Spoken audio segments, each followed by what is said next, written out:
Hey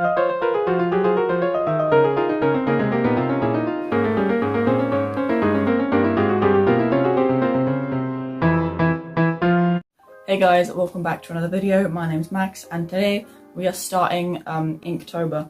Inktober is basically just in October you make art with ink.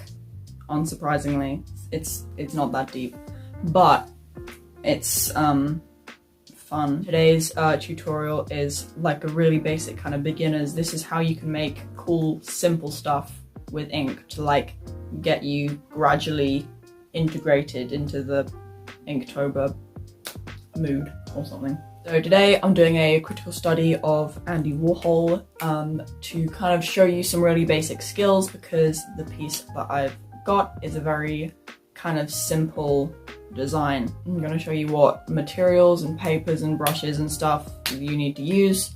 So this is going to be a very useful video for anyone who is just starting out with ink. I hope you enjoy it. Leave me some likes, please. I normally only get about 4. Bye. So this is the sketch for the piece I'll be working on today.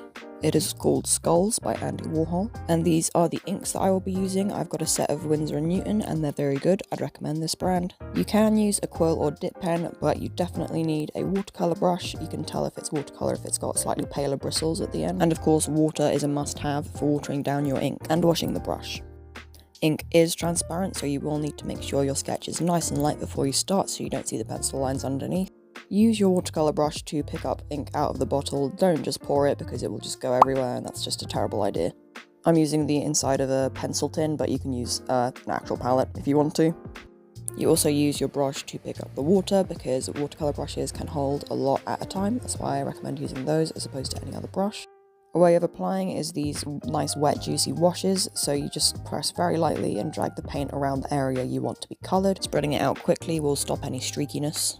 While this layer is still damp, you can create a blend by taking a darker tone of the colour and then just pushing it on like that with the brush, and then you want to get a little bit of water on your brush and drag it just underneath, and that will sort of blend out the colour so that it sort of seamlessly blends into the undercolour. Here you can see some of that streakiness I mentioned before where you've got a darker and a lighter patch. Just get some water on your brush and just paint over it like that and it's gone. Easy as that. Moving on to mixing colours, it's always important to swatch before you apply to your actual piece, and you can just mix them like that, like you would any paint. However, you can get this weird kind of texture that I got, that you can see on the skull there. Maybe you like that effect, maybe you don't. It's kind of weird. I kind of liked it. I think it's better to build up colour in layers because you can always make it darker, but you can't always make it lighter by adding more layers. And this might seem kind of obvious, but you always want to use a smaller utensil to fill in more detailed areas, whether that be a little brush or a dip pen or a quill, like I mentioned earlier. If you roll the brush against some scrap paper or the palette, you can get it into a nice fine point like I've got here to add little hatching. Alternatively, you could stipple with a dry brush to get this cloudy texture. I use this for a more stylized shading. But for perfectly crisp lines, it's better to use a quill or a dip pen. You can create really subtle washes by mixing a small bit of ink with a lot of water. I use too much ink here, don't copy that, that was a mistake. But this can be really good for backgrounds, especially skyscapes, and if you keep these nice and wet, you can blend darker tones into them and create sort of gradient effects. You can see here I used it to colour in the table, which was a very pale blue colour.